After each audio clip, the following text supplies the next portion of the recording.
E hoje a gente vai falar, acho que eu cheguei a mencionar nas aulas presenciais, tivemos segunda-feira, cheguei a mencionar alguma coisinha, mas foi assim bem básico da nossa aula de hoje. Então, a gente vai falar um pouco do Código de Processo Civil, lá nos seus artigos de 1 a 12,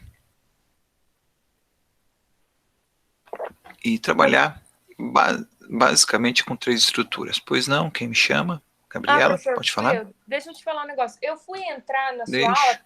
pelo link que estava sincronizado com a agenda, né? Aí eu vi que tinha pouca Uhum, gente e falei, vou entrar no link que ele mandou para ver se tem alguma coisa uhum, diferente, né? Aí eu entrei e uhum. tava já acontecendo aqui a aula, assim. Daí, será Não, que deu problema no link? deu problema. Aquele Ah, link lá tá. não está ativo para mim, eu não consigo achar a agenda. Se você puder avisar Tá. o pessoal lá na sala ou alguém por WhatsApp, eu agradeceria bastante. Tá, Ah, mas eu vou tá. começar bem devagarinho aqui para dar tempo do pessoal ir chegando. Ah, tá. Então, tá bom? O que a gente falava então? Existem três estruturas fundantes dentro do processo civil, três coisas que são a base do processo civil: a jurisdição, né, a ação e o processo. São três estruturas que, se você pegar qualquer autor de processo civil, qualquer um, ele sempre vai tratar, vai fazer uma abordagem dessas três figuras, que são, então, como eu disse, a base do processo civil. Tudo está ali, né? Eu preparei um slide aqui com a ideia de nós podermos fazer uma pequena atividade, mas como não deu para fazer nas aulas presenciais, também não vamos perder tempo aqui, não. Vamos fazer diretamente. Então, eu coloquei aqui a nossa esquerda, na esquerda do slide, as palavras processo, jurisdição e ação, entre os três conceitos: função, poder, dever, desenvolvida pelo Estado, por meio dos órgãos do Poder Judiciário, para dar solução aos conflitos. Isso se refere a processo, jurisdição ou ação. Então, a gente vai fazer uma atividade nesse sentido. Segunda, direito subjetivo público, reconhecido a todos, de acesso à justiça estatal para obter a tutela de direitos subjetivos lesados ou ameaçados de lesão. Constituição Federal, artigo 35. E uma terceira palavra, que é método a se observar para que a função jurisdicional seja desempenhada em concreto na composição dos conflitos levados a exame e na solução. E a solução, a gente tem um N a mais ali, a solução do poder judiciário. Então, qual que é a ideia? Nós temos três conceitos e temos três figuras. Tá? Para a gente ganhar tempo, eu vou direto aqui à resposta. Né? Processo. Processo é um método. Né? Ele é um método, é por meio do processo que a gente vai poder enxergar. A palavra é essa, nós vamos poder enxergar, vamos poder ver a solução de um conflito. Tá? Então, aproveitando aquele exemplo aquela figura que eu apresentei a vocês das duas vizinhas, né, com um muro entre elas duas discutindo, xingando, uma falando um impropério para a outra, né, ofendendo a mãezinha da outra e por aí vai. Aquilo lá, são palavras que o vento leva. Agora, como é que a gente materializa aquela discussão ou qualquer discussão? Eu materializo ela por meio do processo. Está aqui, ó. Método a se observar para que a função jurisdicional seja desempenhada em concreto, Então, é aqui que vai ter como característica esse método. Então, o processo vai servir para nós para resolver essas questões. Agora, o processo ele seria a segunda etapa de uma primeira etapa conceitual. Até se eu tivesse me atentado a isso antes, né, eu teria colocado primeiro a ideia de ação, mas não atentei a isso, mas não muda a nossa disciplina. Então, eu tenho ali ação, direito público, direito subjetivo público reconhecido a todos. Eu gosto de inverter, eu particularmente prefiro o inverso, dizer que a ação é um direito público. Né? Por que ação é um direito público? Ele é público porque toda pessoa tem direito a uma ação. Qualquer pessoa.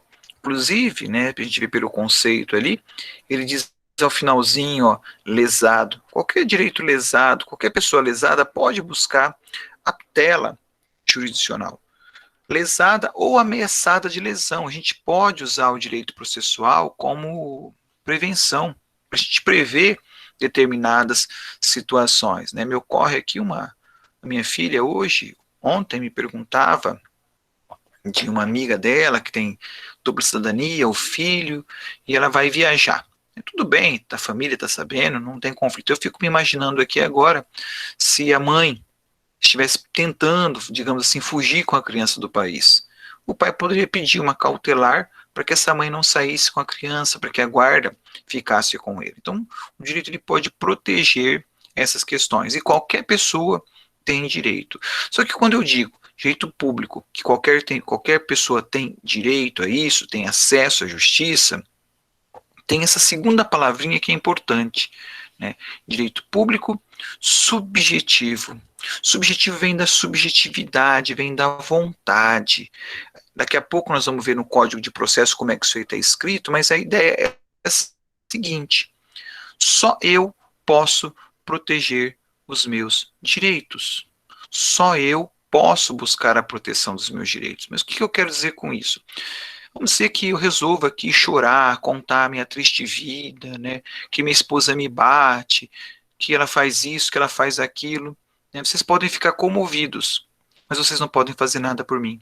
Porque se alguém está se sentindo ofendido, sou eu que tenho que buscar a proteção. Ou uma cena pior, a gente vê em muitas famílias, pai e mãe se engalfinhando, se matando. Os filhos podem fazer alguma coisa? Nada. Porque enquanto o pai ou a mãe não tomar a decisão pelo divórcio, nada pode ser feito. Célia, você me falou que tem filhos, não falou? Novinhos ou já crescidinhos? Não, eu tenho uma filha, eu tenho netinhos agora, tenho 2 netinhos. Netinho. Era onde eu queria chegar, no netinho. Qual o nome da sua filha? A minha filha tem 35 anos, o nome dela é Patrícia. E aí o meu neto de Patrícia. 6 anos é Cauã, e 2 anos e meio é Gael. Que beleza. Mas vamos falar da Paty. Paty para os íntimos, né? Imagina o seguinte, que você chega na casa dela e vê ela com o olho roxo. E você pergunta o que aconteceu, ela fala, meu marido me bateu. O que você faria, Célia? Olha, eu fico com vontade de dar nele, mas eu ia orientar ela a se separar dele. Essa é a minha primeira atitude, catar ela e falar assim, vamos embora daqui, vamos se separar agora. Como está sendo gravado, e eu quero que mostre isso para os namorados da minha filha, é bom que eles fiquem sabendo, se acontecer alguma coisa, eu resolveria pessoalmente, não teria nada de poder judiciário, né? Mas brincadeiras à parte, o que a Célia falou é o correto, e ela usou a palavra adequada, orientaria. E sabe o que é mais triste, Célia? É só o que você ia poder fazer. É só isso que você poderia fazer.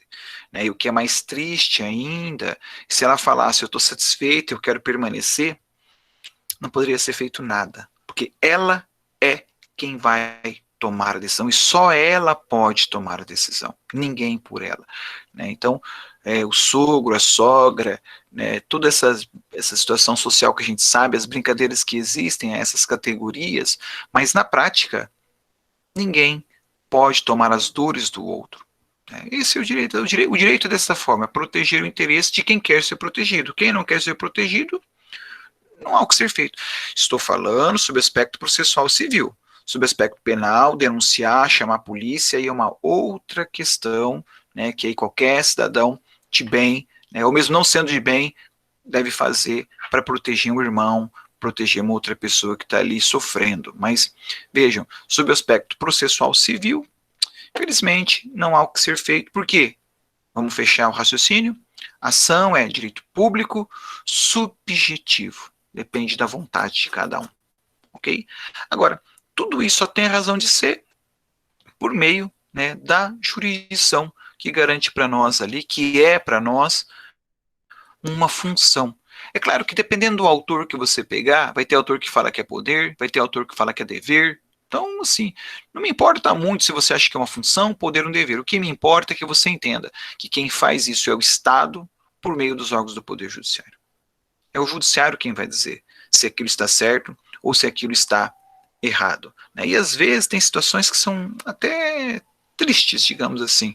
Né? Eu estava numa audiência ontem, em que o promotor queria absolver o réu, todo mundo queria absolver o réu, mas a lei não permitia, teve que seguir o processo, não é absolver, queria parar o processo, mas a lei não permitia que o processo parasse, teve que prosseguir, né, o processo vai ter que andar, porque é o órgão do Poder Judiciário, né, a juíza até brincou, eu também estou com dó, mas eu não tenho o que fazer a não ser deixar o processo seguir.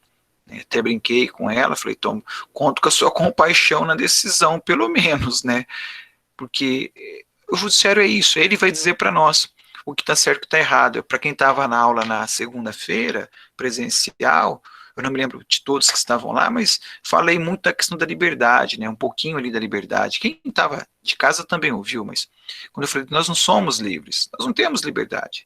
Né, quem dita para nós as regras é o Estado. E é a mesma coisa que tem coisa que a gente vê, pô, o judiciário não devia fazer, mas ele faz. Por quê? Porque ele é um órgão e a gente tem que respeitar o órgão. Para isso temos recursos, temos outras coisas todas. Mas vamos lá? Qual é a nossa base? Um Estado que resolve os nossos problemas. Mas resolve os nossos problemas caso nós peçamos. Caso nós. Ixi, faltou a palavra agora. Caso a gente peça ajuda. Se nós pedirmos ajuda, o Estado vai nos proteger. Agora, se nós não pedirmos essa ajuda, o Estado nada fará por nós. Essa é a ideia, ok? Bom, colocado essa base, nós já podemos, você já tem aí algum conhecimento, alguma maturidade científica para eu poder dizer para vocês que nós temos 2 tipos de processo no nosso ordenamento jurídico. Apenas 2 tipos. Com o Código de 73 eram 3. Agora são apenas 2. Quando eu falo apenas 2 tipos de processo, estou falando do processo enquanto categoria, o processo enquanto algo que vai materializar. Eu tenho diversos tipos de ações. Eu tenho ação de despejo, eu tenho ação de divórcio, ação, ok?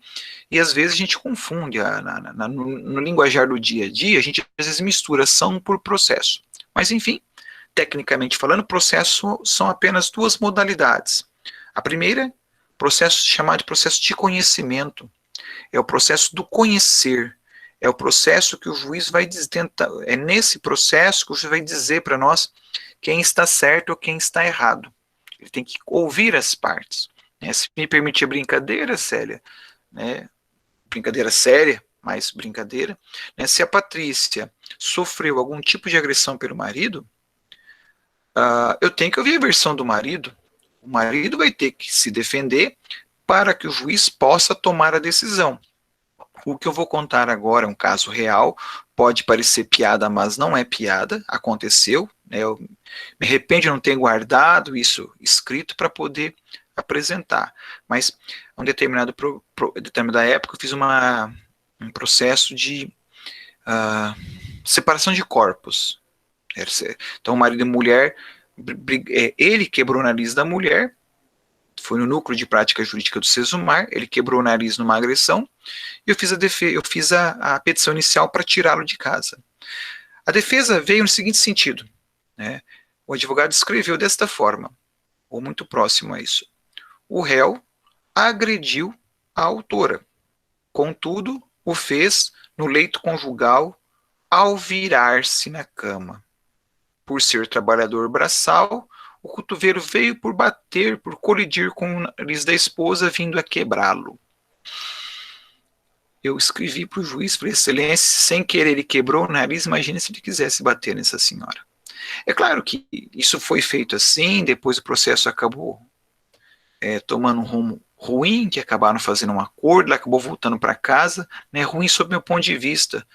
Sob o ponto de vista dela, a gente não sabe, e a gente não tem que se meter na vida dos outros nesse sentido. Algumas coisas é muito difícil para a gente averiguar. Mas o que eu quero dizer? Ela me contou uma versão, ele contou outra versão. Vai caber ao juiz conhecer os fatos e decidir ali quem está certo e quem está errado. Não pensem vocês que a função do juiz é uma função fácil.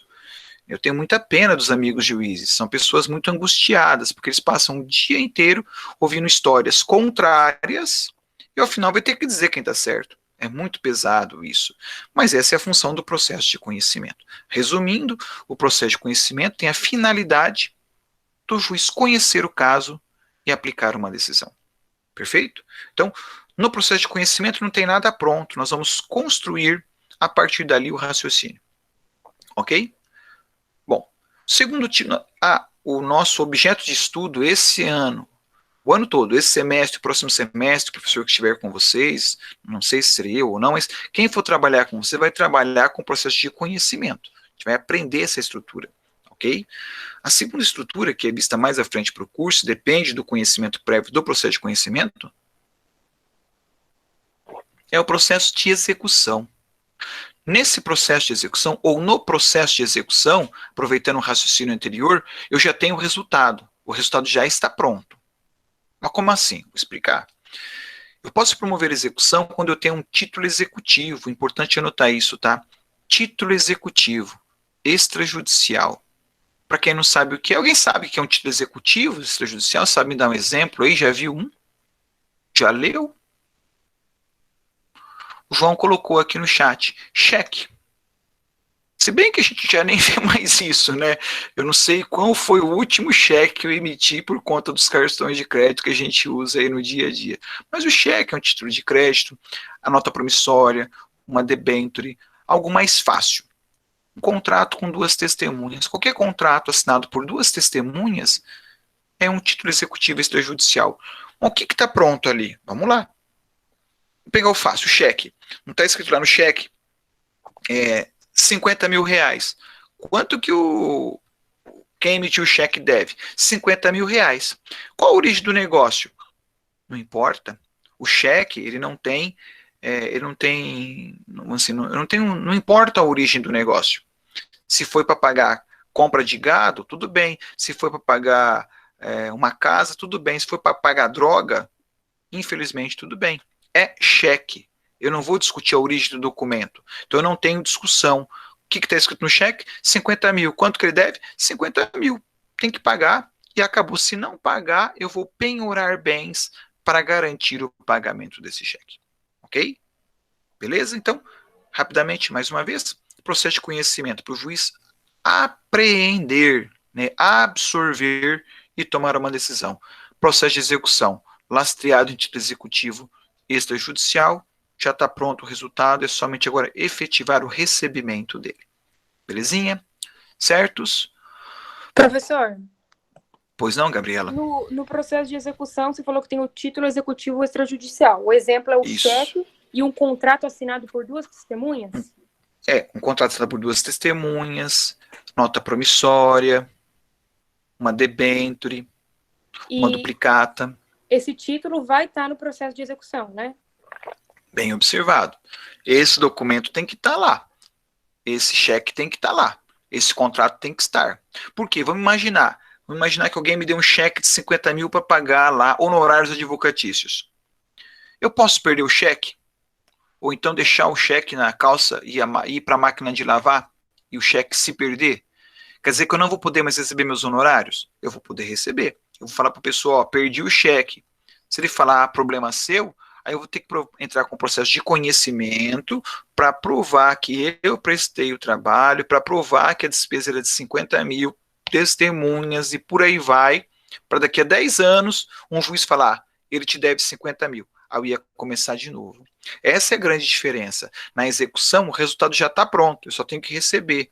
No processo de conhecimento, nós vamos ter toda uma discussão. Gabriela? Tá.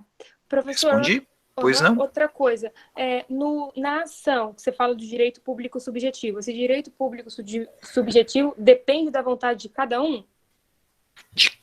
Depende da vontade de cada um, né, do autor em começar o processo. Eu só processo alguém se eu quiser.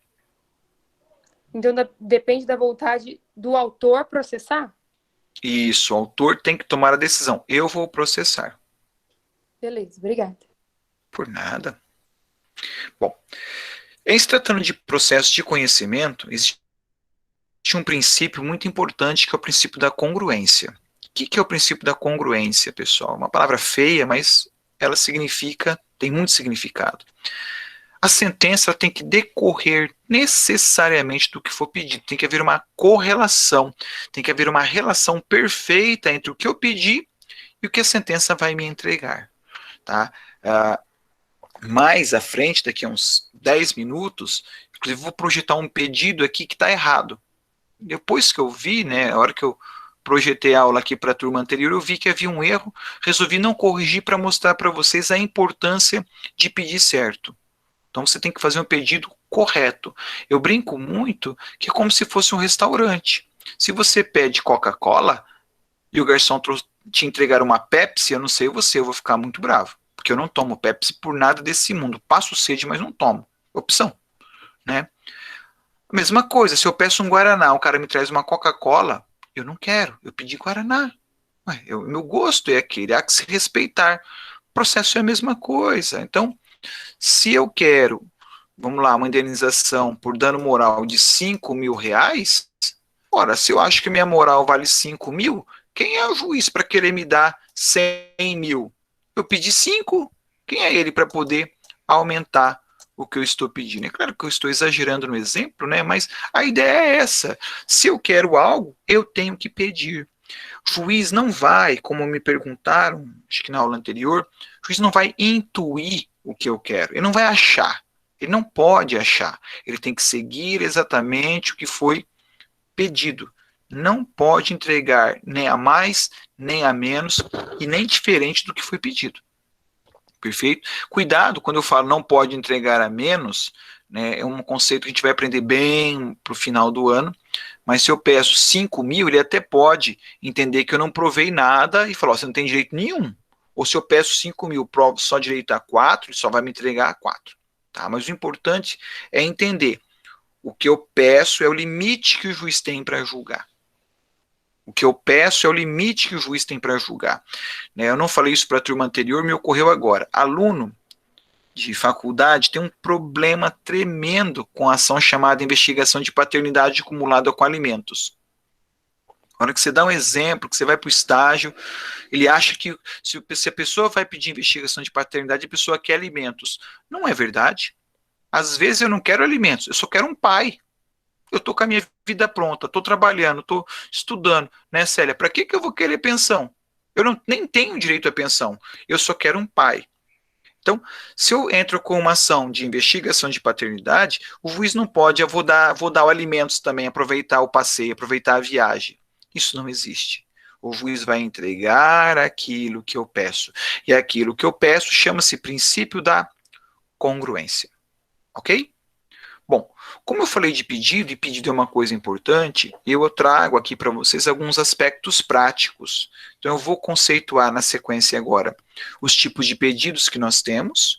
Depois, na sequência, eu relaciono um pouquinho desses princípios e fecho dando um exemplo concreto e real que vai servir para o teu estágio, da faculdade. Quem trabalha hoje pode usar esses pedidos ou já viram pedidos iguais. Então, vamos primeiro conceituar os 3 mais importantes pedidos. Primeiro é o pedido declaratório. Pedido declaratório. Ele depende, anota lá. Tem por finalidade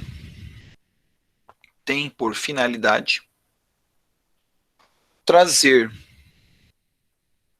para o mundo do direito uma situação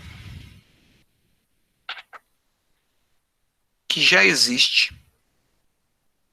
no mundo dos fatos. Vamos entender isso. Professor, tem por finalidade trazer para o mundo do direito o quê? Tem por finalidade trazer para o mundo do direito uma realidade que já existe no mundo dos fatos. Gabriela, antes de eu avançar, eu vi que tem uma pergunta sua, o que é o princípio da congruência? É a relação entre o pedido e a sentença, querida. É a obrigação que a sentença tem de respeitar o pedido. Conseguiu anotar? Sim, obrigada. Por nada. Então, mais uma vez, pedido declaratório é trazer para o mundo do direito uma coisa que já exista no mundo dos fatos. Isadora, você que está com a câmera aberta aí, acaba sendo a minha vítima. Conta para mim uma coisa, Dora. Conhece seu pai? Sim. Sim, às vezes não conhece, às vezes pode não, pode acontecer, gente. E certamente tem alguém nos ouvindo aqui que não conheça. Mas vamos lá, Isadora, como é o nome do seu pai? Gilson. Tá gravando, então cuidado com a resposta. Você gosta dele? Amo. Ama ele. Ah, como é que você me prova que ele é seu pai? Bom, o nariz e a testa é igual, mas no caso a certidão, né, de nascimento. Eu não consigo identificar se o nariz e testa, mas quando alguém fala de nariz, eu me lembro do Luciano Huck. Ele não é seu pai. Como é que você prova, então, pela certidão de nascimento? Ok. Agora, desde quando ele é seu pai? Desde que eu nasci. Não, desde que registrou, né? Verdade, né? Não sei. Claro. Então quer dizer que se não registrasse, ele não seria seu pai? De certa forma. É? Então quer dizer que se ele não colocasse você no nome dele, você não o amaria? Não, não é isso. É o quê? Me explica, tô tentando entender. É que no caso, assim, é meu pai certo, né? Tipo assim, se eu não conhecesse ele, por exemplo, ele não tivesse me registrado porque a minha mãe não conhecia ele ou qualquer coisa do tipo, por exemplo. Deixa eu fazer mais uma pergunta filosófica, então. As pessoas que não conhecem o pai não amam o pai? Será que não tem uma pessoa que, embora não conheça o pai, o ame tanto que gostaria muito de tê-lo ao seu lado? Concorda comigo? Pode ser. Pode ser. Mas eu acho que a pessoa, às vezes, ama mais o que ela vê, no que ela vê, assim, de filme, ou às vezes familiares, do que ela realmente sente, porque nem sempre é bom ter um pai. Às vezes é bem ruim. Então, às vezes, tipo assim, você não... Pode ter certeza. Às vezes não é bom, dependendo do pai. A gente entra então, no aspecto... Às vezes, eu acho que é isso. A gente entra no aspecto filosófico agora um pouco mais difícil.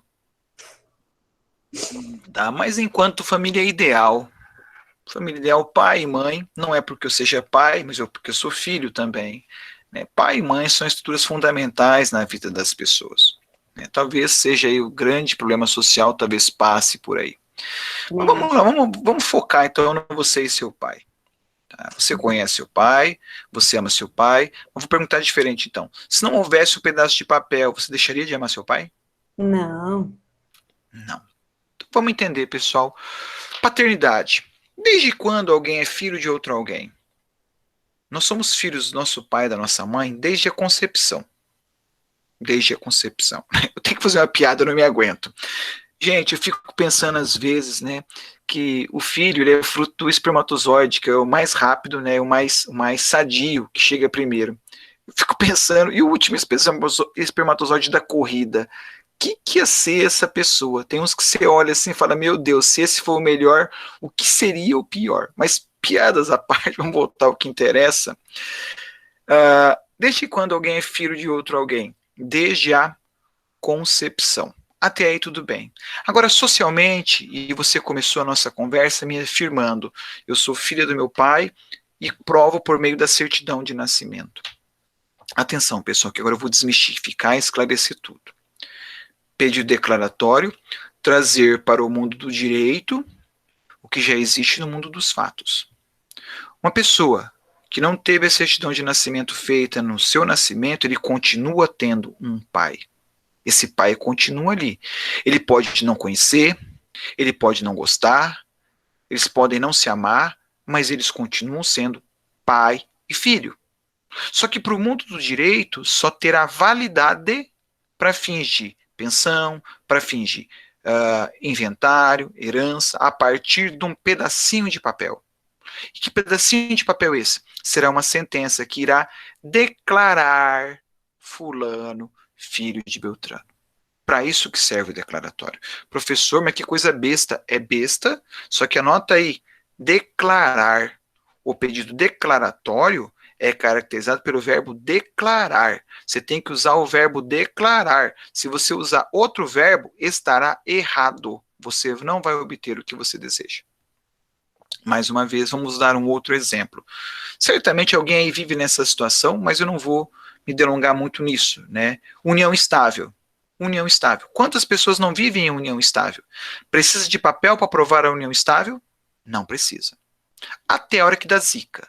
Né, até a hora que um morre e precisa discutir herança, até a hora que precisa divorciar, precisa separar e tem que partilhar bens que estão no nome das pessoas, registrados corretamente ou incorretamente. Aí eu vou precisar o quê? Atenção, declarar a união estável. Já existe há 20 anos essa união, só que para poder formalizar juridicamente, eu preciso de uma sentença declaratória. Ok? Não sei se me delonguei demais nos exemplos, mas qual é a ideia do declaratório? Então, trazer para o direito o que já há nos fatos. Ok? Beleza, pessoal? Tranquilo isso? Vamos a um segundo exemplo. Então, todas as vezes que você tem um problema na mão, você vai ter que pensar, isso que eu estou discutindo, eu só quero dar juridicidade para isso ou preciso de alguma coisa a mais? Essa pergunta você se faz. O segundo pedido que eu tenho é o pedido constitutivo. Esse pedido, pessoal, ele é caracterizado pelo verbo decretar. Eu vou pedir que o juiz decrete alguma coisa. Ok? Pessoal, eu vi que tem algumas perguntas no chat que eu respondo depois que eu terminar os pedidos, tá? Senão embola e aí fica ruim de vocês acompanhar o raciocínio.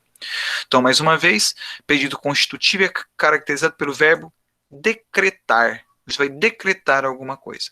Ok?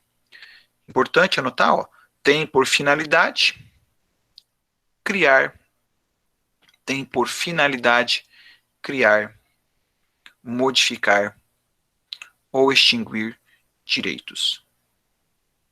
Tem por finalidade criar, modificar ou extinguir direitos. Tá, então, pode ser utilizado para anular um contrato. Então, eu fiz um contrato, me ocorreu um exemplo aqui, mesmo que eu usei na aula passada, fiança. Então, a fiança, para ter validade, ela tem que ser assinada pelo marido e pela mulher. Claro que tem uma série de decisões jurisprudenciais, entendimentos, mas, vamos dizer assim, a fiança raiz, vamos colocar assim, a fiança raiz tem que ser firmada pelo marido e pela esposa. Né, marido e mulher, casal.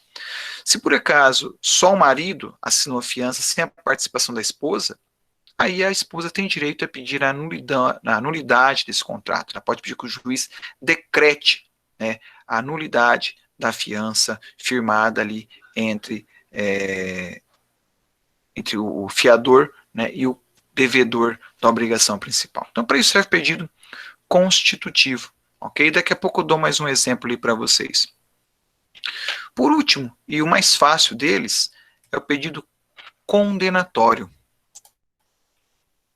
Condenar. Né? O pedido condenatório tem por finalidade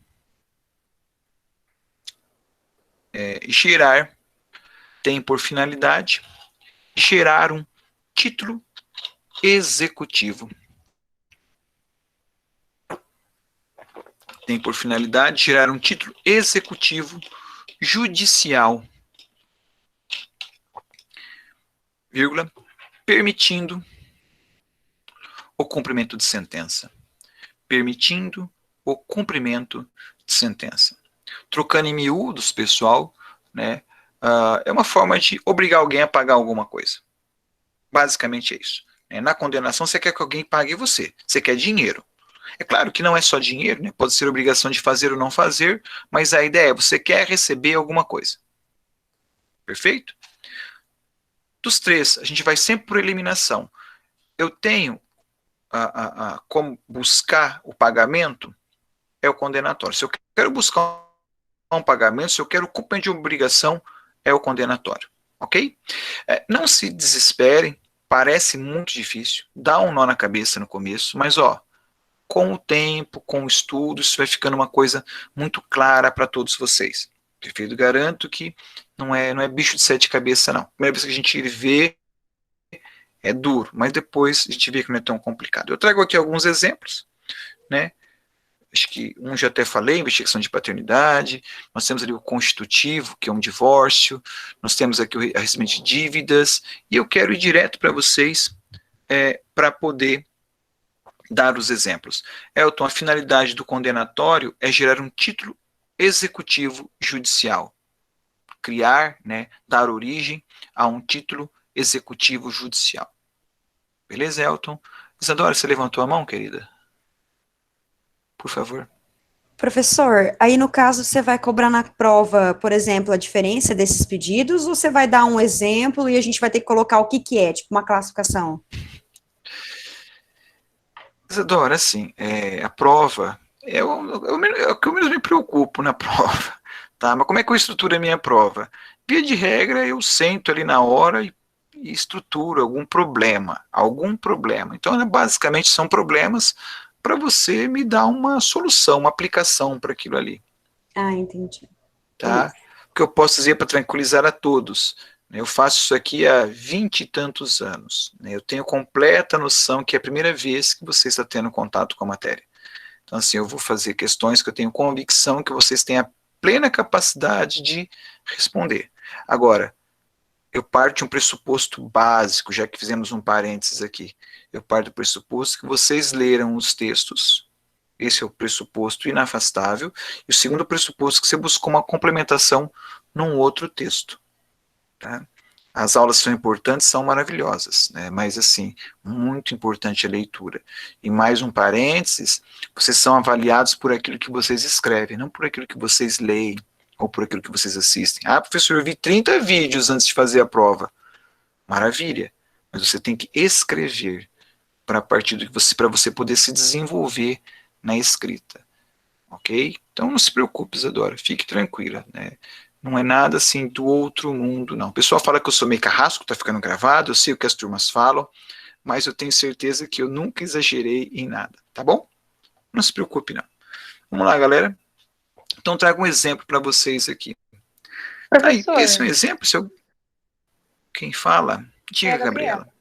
no pedido Pois não? declaratório, eu posso então afirmar que ele tem por finalidade trazer para o mundo do direito uma realidade no mundo dos fatos? Uma realidade que existe no mundo dos fatos. É isso mesmo. Uma realidade que existe no mundo dos fatos. Tá bom, obrigada. Isso. Eu trago aqui agora como é que eu formulo um pedido. Isso aqui serve para o exame de ordem. Quem for fazer exame de ordem na área de processo civil está pronto o teu pedido. Ó. Faça o exposto, pede a Vossa Excelência, diga declarar por sentença a pretensão do autor para o fim de declarar o reconhecimento da paternidade do réu em relação ao autor. Então vejam que não é bicho de sete cabeças. Está aí a frase. Se você anotar essa frase, o slide já está no estúdio para vocês. Tá lá. Isso aqui você pode usar depois em qualquer petição, se um dia você for pegar um processo como esse. Se alguém faz estágio, já leu os pedidos, sabe que é algo mais ou menos assim. Não tem segredo, ok? A única coisa que eu chamo a atenção é o seguinte, essa parte que não está negritada aqui, ó, ela é o que eu chamo, que a gente chama de jargão jurídico. Isso aí abre todas as portas. Vocês vão ver que todos os pedidos passam pela mesma estrutura. Vamos ao segundo? Pedido constitutivo, que eu separei o divórcio. Ó. Como é que a gente divorcia? Ó, você que quer se divorciar aí, cansou do seu dono, do seu marido, da sua esposa? Aí, ó, só escrever assim para o juiz. Faça o exposto, pede a Vossa Excelência, se dignem a julgar por sentença a pretensão do autor. Para o fim de, eu não quero acabar com o casamento não é um contrato. O casamento, por mais que as pessoas falem, né, amor, paixão, é uma coisa. Contrato é outra. Casamento é um contrato com obrigações mútuas. Ah, professor, você está acabando com o encanto do casamento. Tô não, tô te falando a verdade. É um contrato. E você precisa respeitar, e a outra pessoa também precisa respeitar as cláusulas. O problema é que tem cláusula escrita e cláusula não escrita. Esse que é o grande problema, né? Mas vamos lá. Como que se acaba com ele? Decretar a extinção do casamento, deixe com a ré. Tá ali, ó. Não tem segredo. Condenatório. Olha lá. Faça o exposto, a mesma linha, né? Condene, faça o exposto, pede excelência, digne a julgar por sentença do doutor para o fim de condenar o réu ao pagamento da importância de 90 mil reais a título de dívida anteriormente contraída. Então vejam, aí está formulado um pedido. Eu vou fazer um segundo pedido para vocês, e aqui eu vou voltar lá na congruência. Olha que interessante esse pedido aqui. Ele está errado, tá? Faça o exposto, pede a Vossa Excelência, se digne a julgar por sentença a pretensão do autor para o fim de condenar o réu ao pagamento da importância de 700 reais a título de alimentos. Quando eu elaborei isso aqui, eu não me atentei para o erro. eu vi o erro na outra aula agora. R$ 700. Eu não coloquei ali no final, vírgula, por mês, ou R$ 700 a título de alimentos a ser pago mensalmente. Com esse pedido aqui, o que eu vou obter do juiz? Um pagamento de R$ 700. Um pagamento. Eu escrevi ali, ó, não está escrito que é mensal. Pegaram? Então, se eu faço um pedido desse, eu obtenho apenas um pagamento. Se eu quero receber por mês, eu preciso escrever lá na frente, vírgula, mensalmente, todo mês, a cada mês, enfim, tem que formular o pedido correto. A sentença só irá me entregar aquilo que eu pedir. Se eu pedir errado, eu vou receber errado. Eu fico imaginando se uma coisa dessa acontecer de verdade. Eu chego para cliente e falo, cliente, ó, vencemos o processo, você conseguiu sua pensão. Aí quando ela vai para o segundo mês que ela vai receber, eu sou obrigado a dizer para ela, olha, já pagou, vamos ter que começar tudo de novo. Ok? Eu vi que levantaram a mão, pessoal, mas eu não estou vendo quem levantou. Quem levantou? Douglas. Douglas, pode falar, por favor. Professor, não tem como saber nem dar essa resposta com precisão, mas fiquei assim pensando, tem bastante pedido assim mal escrito que dá esse tipo de coisa que o senhor acabou de explicar. Douglas, você me faz uma pergunta difícil de responder, tá? Mas eu vou lhe responder assim mesmo. Olha, infelizmente, a cada dia que passa, as coisas estão cada vez piores. Cada vez como é que eu vou dizer isso? Pior escritas, cada vez mais. Tá? Infelizmente, Douglas, a gente encontra muita besteira escrita. Muita besteira. E pior, o juiz não pode fazer nada. Pediu, ele tem que entregar. Pronto, e acabou. É claro que aí quando o réu contesta, muita coisa se esclarece, às vezes o autor até desiste da ação e começa outra, porque aquela ele viu que fez besteira. Mas, infelizmente, é duro dizer, os nossos bacharéis aí estão cada vez, não vocês, espero, mas estão cada vez mais danados. Porque, professor, quando eu ministrava uma disciplina, eu não sou formado em Direito, claro, senão não estaria fazendo, mas formado em Letras, E quando eu ministrava uma disciplina no curso de Direito, no quarto ano, inclusive, em outra universidade, que não é essa, não dava para acreditar que o aluno chegou até ali, sabe, com aquele tipo de escrita.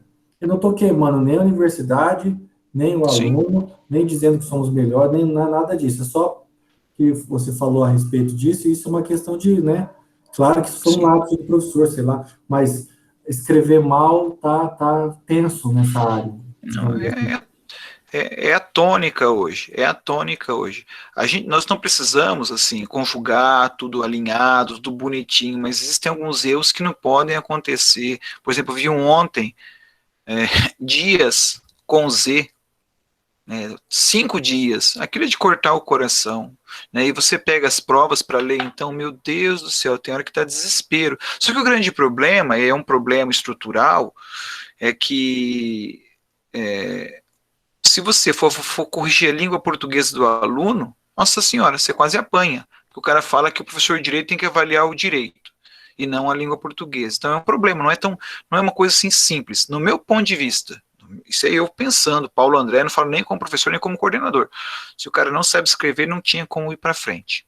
O que ele vai é como o médico que não sabe manusear um bisturi, vai fazer besteira. O advogado que não sabe manusear a linguagem, que não sabe escrever bem, e vai fazer besteira. Ou hoje, ou amanhã, mas vai fazer. Então é uma pena, Douglas, eu concordo com você. Ok, Célia, você levantou a mão? Sim, professor, eu assim, tive a experiência, vamos dizer assim, ruim, e depois que eu comecei a estudar, eu comecei a ler o que os advogados fazem, No caso, eu estou tendo ali algumas situações de ter que lidar com isso. Impressionante como que eu estou estudando ainda, lógico que, assim, aprendi muita coisa já no primeiro ano, mas olha, então, para a gente que sabe, ou assim, é duro que as pessoas são leigas, elas não sabem checar se o que elas estão pedindo para o advogado falar, ele está realmente falando, porque eu tive essa experiência, como eu aprendi, como eu já sei, eu entendi, e agora, depois de muito sofrimento, Porque você fala uma coisa para o advogado e muitas vezes o que ele coloca no papel lá não é o que você realmente estava querendo, entendeu? Eu tive essa situação, aconteceu comigo ano passado.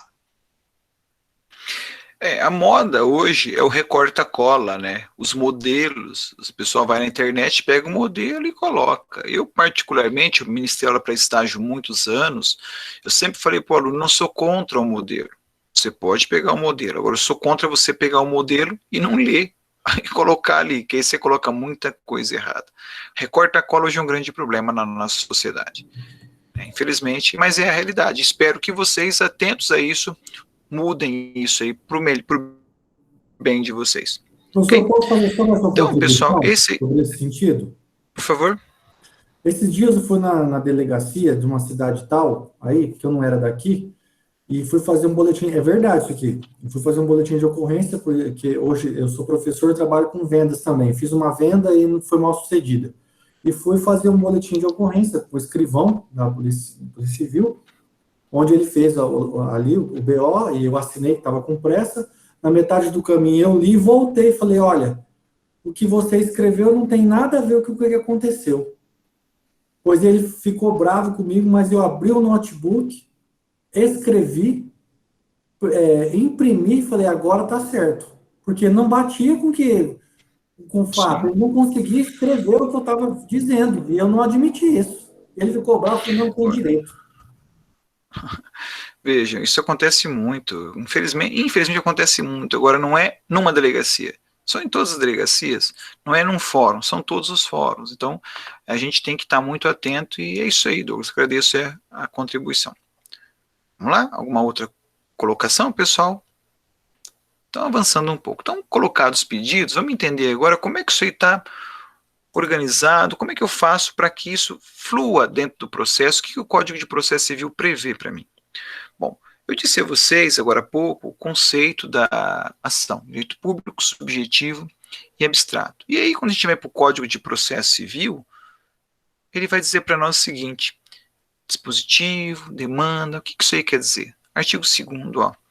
O processo civil começa por iniciativa da parte e se desenvolve por impulso oficial, salvo as exceções previstas em lei. Isso é o que a doutrina chama de princípio dispositivo, ou princípio da demanda, ou ainda princípio da inércia. Qual que é a ideia disso? A palavra dispositivo ele vem de disposição, vem de querer, vem de ter vontade. É aquilo que nós mencionamos agora há pouco, quando eu apresentei o conceito de ação no começo da aula. Direito público e subjetivo. O processo começa por iniciativa da parte. O que vale dizer? Não é o juiz que começa, não é o promotor que começa. Imaginemos aí que o juiz esteja na esquina, numa determinada esquina ali da cidade, e presencie o momento, exato momento em que um carro cruzou o sinal vermelho e atropelou 3 pessoas.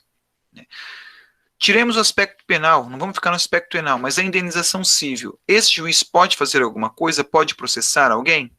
Não. Ele tem que aguardar que alguém procure um advogado e possa apresentar o seu pedido. Tem que ter a disposição para começar o processo. Então, isso é assim a pedra, isso é crucial. Isso é crucial. E não é qualquer pessoa que pode começar, né? A gente vai aprender mais à frente uma coisa chamada legitimidade. Só o titular do direito é quem pode propor a ação. Só o titular, ninguém mais, né? O Douglas, agora há pouco, relatou que teve um problema nas vendas. Eu, como professor, como advogado, falo, pô, sacanagem, vou ajudar o cara. Eu não posso fazer isso, a não ser que ele queira fazer, a não ser que ele queira cobrar a dívida. Se você não quiser cobrar a dívida, ninguém pode cobrar por você. A mesma coisa vale para a Patrícia, na discussão com o marido, só se a pessoa quiser. E o artigo fala, e se desenvolve por impulso oficial. O que isso significa? Significa que depois de iniciado o processo, aí sim o juiz vai ter a obrigação de conduzir esse processo, vai ter a obrigação de marcar as audiências, de fazer com que o processo flua. Aí já passa a ser obrigação dele. Então são 3 informações. A primeira, só começa por vontade da pessoa. Segunda informação, o processo flui oficialmente, o juiz vai comandar. E agora a terceira informação, salvo as exceções previstas em lei. Então existe uma exceção hoje que é o processo de inventário. Então, o inventário, o juiz pode começar de ofício. Ele pode dar início ao processo. Isso não é novo, isso no código anterior já era assim. Sinceramente, eu não tenho notícia de processo que o juiz tenha começado, porque não tem tempo para isso, né? Normalmente os interessados é que vão atrás dessa questão. Todavia, a lei faculta a ele essa possibilidade, dá a ele essa garantia. Não me perguntem o porquê, qual é a explicação, porque de fato eu não a possuo. Né? É uma decisão do Estado em permitir que o juiz faça esse processo. Talvez eu tenha uma explicação interna, eu acredito que seja para que não, se ninguém for proprietário dos bens, os bens acabarão passando ao poder do Estado. Então, em algum momento, tem que começar esse negócio com marca pequena, talvez o juiz faça isso. Mas, como eu disse, não tenho notícia do juiz tomando essa providência. Ok? Acho que ficou claro isso, fecho com essa explicação. O credor, ainda que tenha uma sentença, olha só, o credor, ainda que tenha uma sentença condenatória, oponível contra o devedor, não está obrigado a executar. Então, eu posso ganhar o processo. Lembra do pedido condenatório? Eu posso até ganhar, mas se eu não for atrás de buscar os bens do devedor, não há o que ser feito. Existe uma coisa que é a seguinte, José Augusto, tem alguma previsão? Tem um artigo do Código de Processo Civil, José, mas de cabeça não me lembro qual é esse artigo. Eu posso levantar e trazer para vocês na próxima aula, mas agora, de fato, eu não tenho. Mas eu vou ver e passo para você, ok? Tem uma situação... Pois não? Esse artigo 2º aqui, ele é do Código de Processo Civil? Código de Processo Civil, CPC. Obrigada. Tem uma situação que vocês devem ter ouvido falar, é muito comum isso, infelizmente, a menina, né, mãe solteira, o pai não paga pensão alimentícia. É comum eles fazerem o seguinte acordo, escrevem muitas vezes isso, o pai não tem que pagar pensão, mas também não pode ver a criança. Não sei se a gente já ouviu essa situação, já ouviu falar disso. Acontece muitas vezes, o que é um grande absurdo, porque a pensão é da criança e visita não é direito do pai ou da mãe, é da criança o direito da visita. Mas deixemos isso de lado. Mas olha que interessante, a mãe, ou o pai, ou quem esteja com a criança, não pode abrir mão da pensão alimentícia. Não pode. Não pode. Professor, mas ele não tem como pagar. Não interessa. A lei não permite que se abra a mão da pensão alimentícia. O que pode ser feito é não cobrar. Aí é uma outra coisa. Pegaram a ideia? Vamos pensar assim, no divórcio. É obrigatório no divórcio constar a pensão para os filhos. Tem que colocar. Nem que seja R$10, mas tem que colocar. Ah, mas eu não quero receber. Ok, mas tem que constar. O que você pode fazer é não cobrar o pai, nunca ir atrás disso daí. É uma outra coisa. Pegaram a ideia? Então, eu posso, na minha vontade, não querer receber. Isso eu posso deixar de receber. Belezinha? Porque se eu não for atrás de receber, ninguém vai poder. Perfeito? O código vai falar ainda para nós, né? Na verdade, Humberto fala isso para nós, um tal de um princípio inquisitivo. Né? A palavra inquisitivo, tem alguém saber me dizer uma outra palavra parecida com isso aí? Lembra alguma coisa a vocês, a palavra inquisitivo? Não lembra ninguém nada? Inquisição? Inquisição. O que era a Inquisição? Era um tribunal em que, esqueci o nome agora, os inquisidores, né, no momento que os inquisidores, eles faziam lá todo o processo de investigação. Eles eram os advogados, eles eram o escrivão, eles faziam toda a atividade ali. Então, eles investigavam para tomar uma decisão. Historicamente, as decisões não foram lá as melhores, né? Teve toda a tragédia das inquisições. Mas o que isso aqui quer dizer? É assim, pessoal. Nós vivemos dois momentos. Um momento, o passado, e o contemporâneo, o nosso momento atual. Vocês vão entender isso claramente. A nossa profissão que vocês logo estarão exercendo, ela é uma profissão essencialmente tradicionalista. Nós vivemos de tradições. Perfeito? Então, tradicionalmente, como aconteceu? O juiz ele tinha uma atitude passiva. Ele esperava que as partes agissem, que as partes pedissem, que as partes se manifestassem no processo para ele poder fazer alguma coisa. Hoje, no mundo contemporâneo, nós queremos um juiz mais moderno, um juiz que faça um papel mais proativo. Papel mais proativo. Eu gostaria que vocês entendessem o que eu vou dizer agora. Né? Não é favorecer, exaltar, não é nada disso, mas não vou nem usar, vou usar. Né? Questão da postura do Sérgio Moro. Esqueçam as questões políticas. O que se quer é um juiz que é mais investigativo. Ele pode, não sei se é fato ou se ele é ter exagerado, não sei, não quero entrar no mérito, mas essa é uma postura que se espera, uma postura mais de vanguarda, um juiz que realmente faça a diferença, não mais aquele juiz encastelado, aquele juiz que vivia o mundinho dele ali, né? Precisa de um juiz que viva a realidade social, um juiz que frequente uma feira livre, que saiba quais são as pessoas que ele está lidando, porque se você parar para analisar, é muito fácil um juiz se encastelar. O meio social de convivência dele, a renda lhe permite frequentar certos lugares que nem todo mundo frequenta, então isso não pode mais. A gente quer um juiz que seja um juiz do povo, digamos assim. Acho que essa é a melhor palavra para definir. Né? Fritz Bauer, né, diz assim: antes fica autorizado e obrigado a apontar às partes as lacunas das suas narrativas dos fatos, que em caso de necessidade colher de ofício provas existentes. Então o juiz ele pode pedir uma perícia, ele pode exigir testemunhas, ele pode. Tá? Não quer dizer que ele vá fazer, até são poucos esses juízes proativos. Isso é uma mudança de cultura. Então, se espera que a geração de vocês produza juízes mais antenados com a realidade. Ok? Então, essa é a ideia. Então, o que é o princípio inquisitivo? É a possibilidade dada ao juiz de ser mais participativo, de ser mais atuante na condução do processo. Ok? Então, essa é a ideia aí que se traz. Avançando mais um pouco. Nós ainda temos que falar da inafastabilidade da jurisdição. A gente não consegue afastar a jurisdição. Então, acho que ficou claro nas aulas anteriores que eu não posso tomar as minhas providências sozinho. Então, se o meu vizinho está lá com um som alto, eu não posso pegar lá a minha ponto 40 e bater na porta dele e fazer ele baixar. Eu tenho que buscar o auxílio do Poder Judiciário. Né? Se a pessoa não está me devendo, eu não posso ir lá bater na casa dele e tomar os bens dele. Eu tenho que avisar o Poder Judiciário. E isso a Constituição fez bem. Lá no artigo 5º, inciso 35 da Constituição Federal. A lei não excluirá da apreciação do Judiciário lesão ou ameaça a direito. O Código de Processo Civil reproduziu, né? Não se excluirá da apreciação jurisdicional ameaça ou lesão a direito. Então, hoje, todos os problemas que nós temos devem ser levados à tutela do Estado. Quando eu falo todos, é força de expressão, né?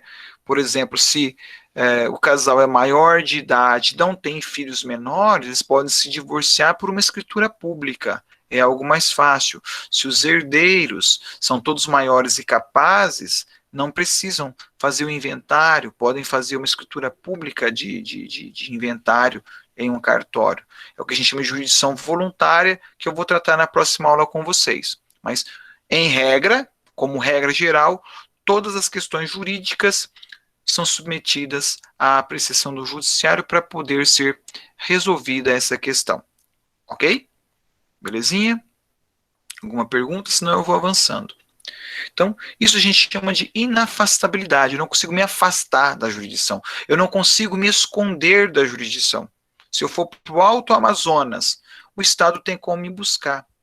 Vai me buscar, vai mandar a força policial de lá me trazer para cá. Se eu for para outro país, por meio de tratados internacionais, o Brasil pode mandar me buscar meus bens em outro país. Vejam aí todo o problema da Lava Jato, acho que tem 2 bilhões de reais presos na Suíça. Um dia devem mandar de volta para cá. Um dia mandam para cá. Mas até lá, a gente vai ter que aguardar. Ok? Antes de eu passar para o próximo, a Roberta me pergunta se eu poderia falar da questão inquisitiva. Posso? Quando o Humberto Teodoro fala em princípio inquisitivo, quando os autores falam em princípio inquisitivo, eles estão, na verdade, exaltando enaltecendo uma postura proativa dos juízes. Eles querem que o juiz seja um juiz mais investigativo, que ele tenha uma atitude, vamos dizer assim, que ele não seja passivo, que ele não fique só ouvindo as partes, mas que ele tenha uma efetiva participação no processo, Roberta. Ok? Essa é a ideia. Não sei se ficou mais claro. Obrigado. Professor, Pois não? já aproveitando a dúvida da Roberta, então seria uma possibilidade dada ao juiz de ser mais participativo no processo? Isso mesmo. Tá, obrigada. Por nada. Nós temos aí a arbitragem, já falamos bastante da arbitragem, né? Não vou me delongar nela, eu sigo ela porque está ali na nossa ordem, né? O código fala, o livro fala. Então era permitida a arbitragem na forma da lei. Nós já vimos a lei 9.307, 96, que eu pedi para que vocês lessem, e parto do pressuposto para a prova, Isadora, que vocês leram essa legislação que eu tanto pedi. Brincadeira. Brincadeira não, é sério, eu estou brincando com a Isadora, mas estou falando sério quanto à leitura.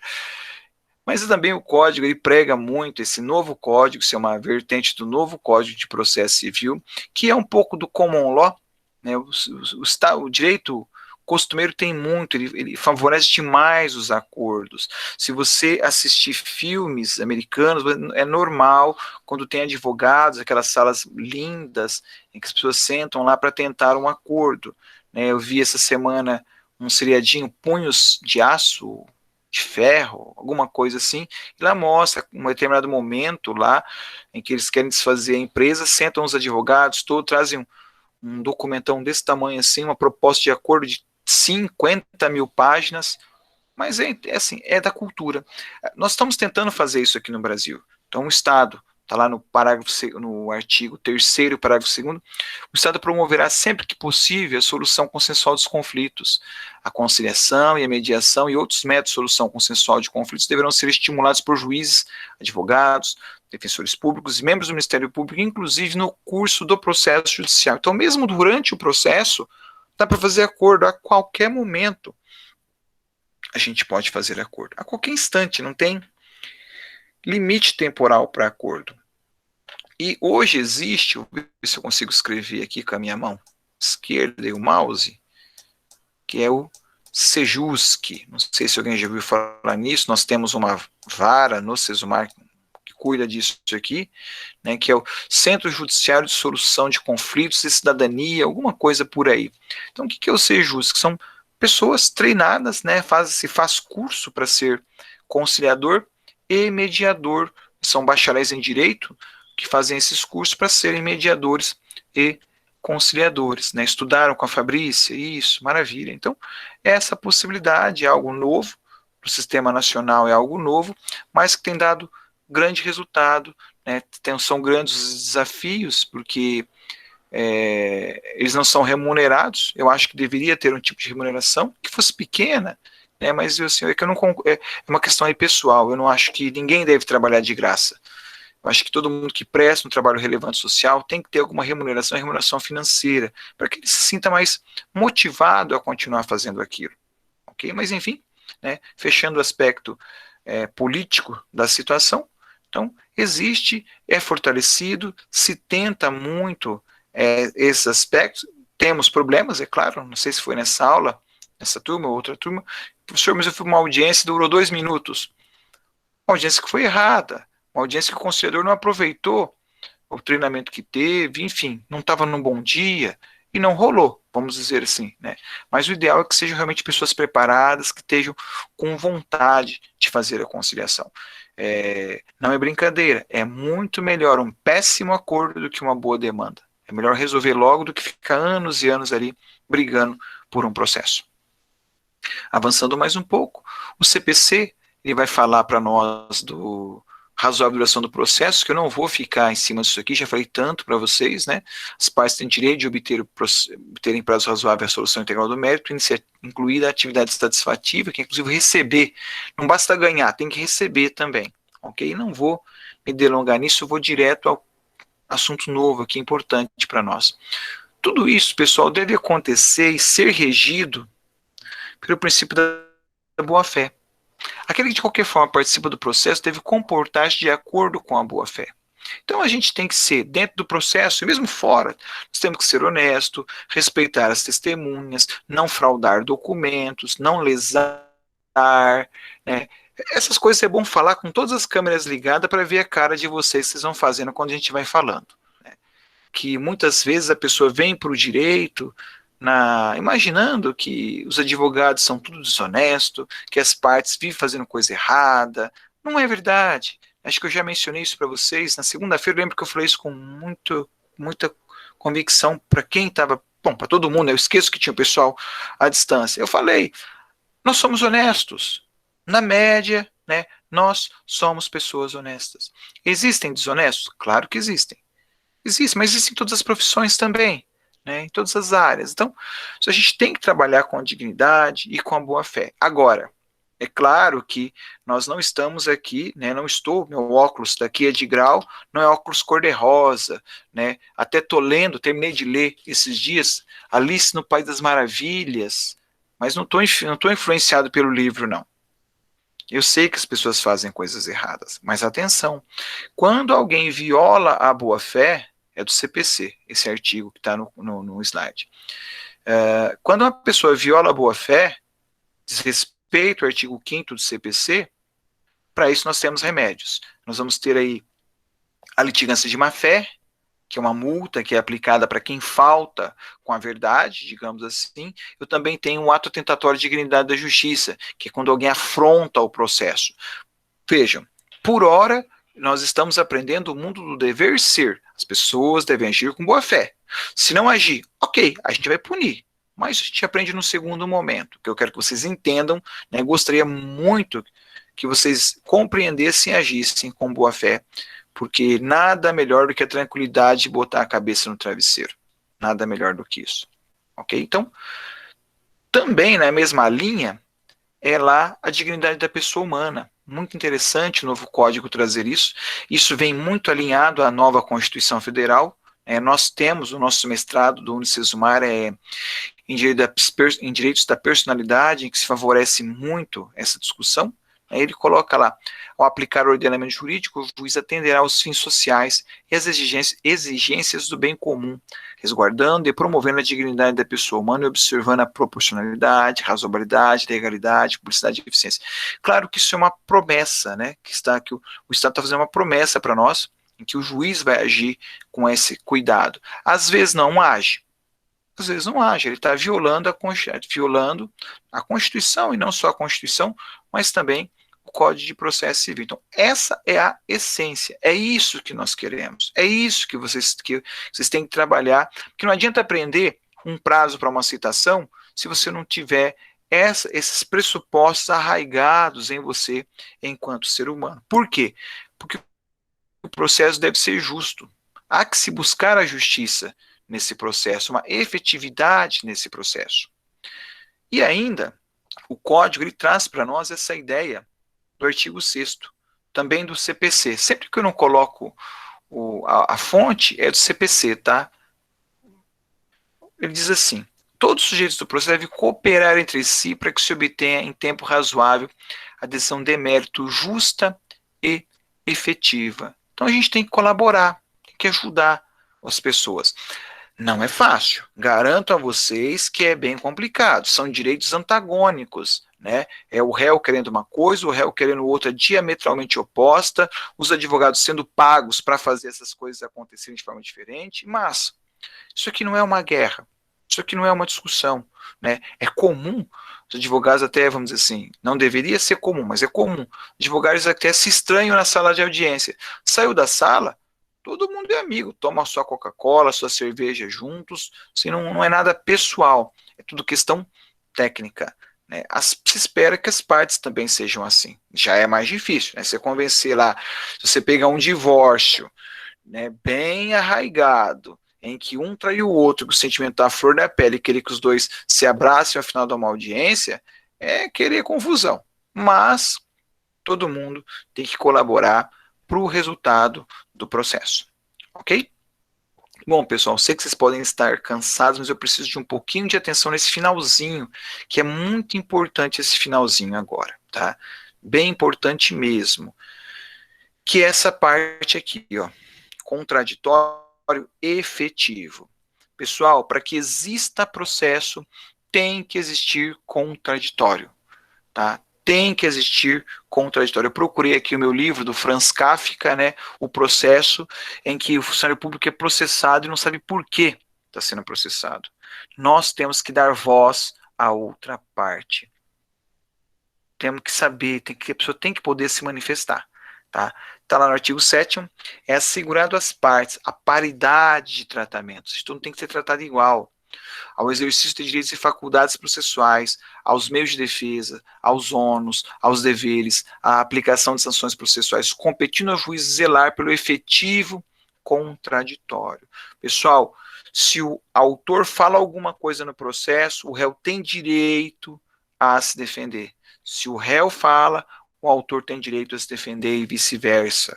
Olha lá, artigo 9º, não se proferirá decisão contra uma das partes sem que ela seja previamente ouvida.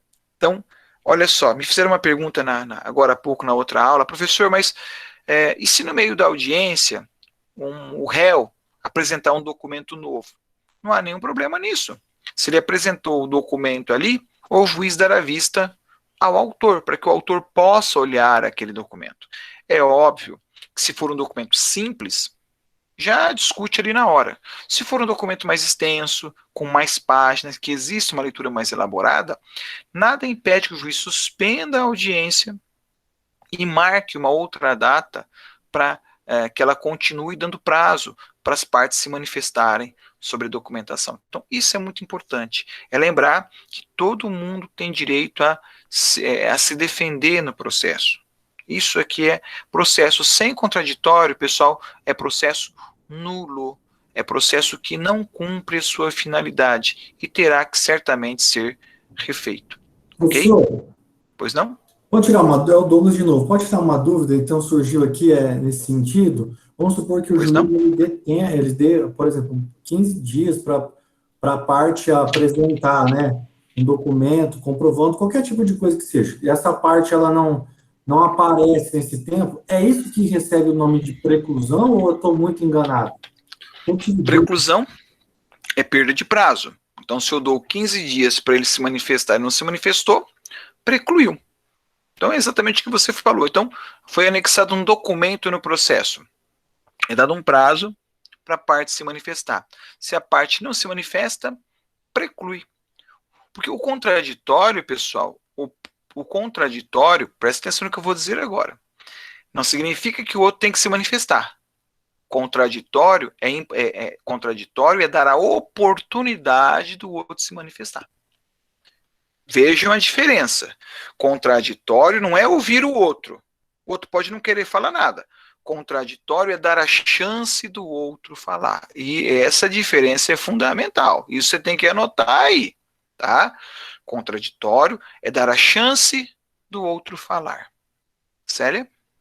Então, você falou na aula presencial sobre aquela questão de avisar e o cara não ser encontrado, né? Então, assim, você avisou, deu a chance a ele. Se ele não foi encontrado, mas o papel da justiça foi feito. Citação por edital. Exato. Então, é nesse sentido, é a continuação disso, né? Nós estamos exatamente. As coisas elas vão se alinhando mesmo, Célia, é isso aí. Então, contraditório é dar a chance do outro se manifestar. Agora, se o outro não se manifesta, eu vou ficar esperando a boa vontade dele falar, e se ele nunca falar? Seria uma estratégia, o processo não andaria. É só falar, então eu não vou falar nada. Então, para não ter essa situação, é que contraditório é dar ao outro a chance de falar. O outro fala se quiser. É essa a ideia. Ok?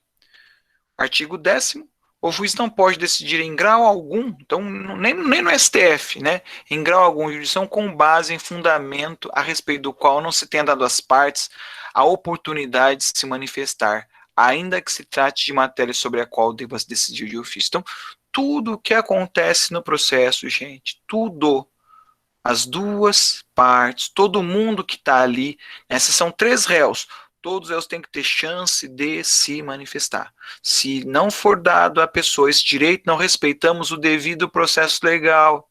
Estão vendo como tudo começa a se misturar? Isadora?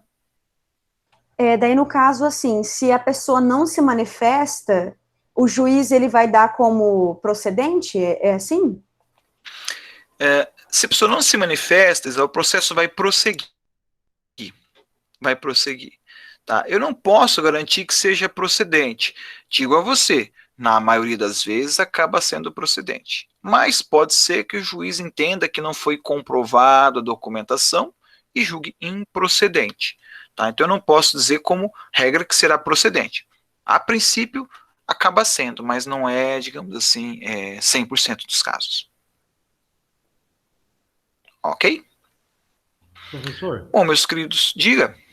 Pode falar. Só uma curiosidade.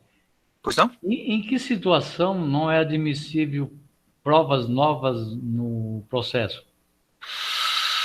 Samuel, vocês vão aprender, já aprendemos a preclusão, né? Dentro da preclusão, vocês vão aprender que cada coisa tem seu tempo, cada coisa tem sua hora. Processo civil, ele é regrado.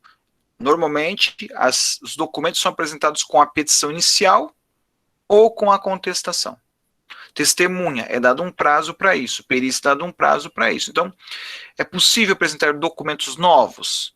É possível, desde que seja relativo a fato ocorrido após o momento oportuno. Se você esqueceu de juntar um documento que estava à sua disposição na petição inicial, precluiu, não poderá mais fazer isso. Só poderá juntar documento se disser respeito a fato novo. Agora, juntou um documento, antes do juiz dizer se é fato novo ou não, ele vai dar ouvido à outra parte, para ter o contraditório, depois o juiz decide se aquele documento fica no processo ou sai, Samuel. É nesse sentido. Ótimo, obrigado. Ok? Eu vi que alguém mais levantou a mão, mas eu não estou vendo a pessoa. Tem alguém que queira falar aí? Eu ia perguntar sobre essa questão de precluir, que você tinha falado que se a parte não se manifesta, preclui, daí eu não sabia o que era. Preclusão é a perda da oportunidade da prática de um ato processual. Perda da oportunidade da prática de um ato processual. Isso é precluir. Ok? Mais alguma dúvida, pessoal? Eu tenho vários assuntos agora, mas se eu continuar, eu não vou ter tempo, não vai dar tempo de eu terminar ainda hoje. Então eu vou interromper a gravação por aqui e a gente fica aqui aberto para alguma dúvida que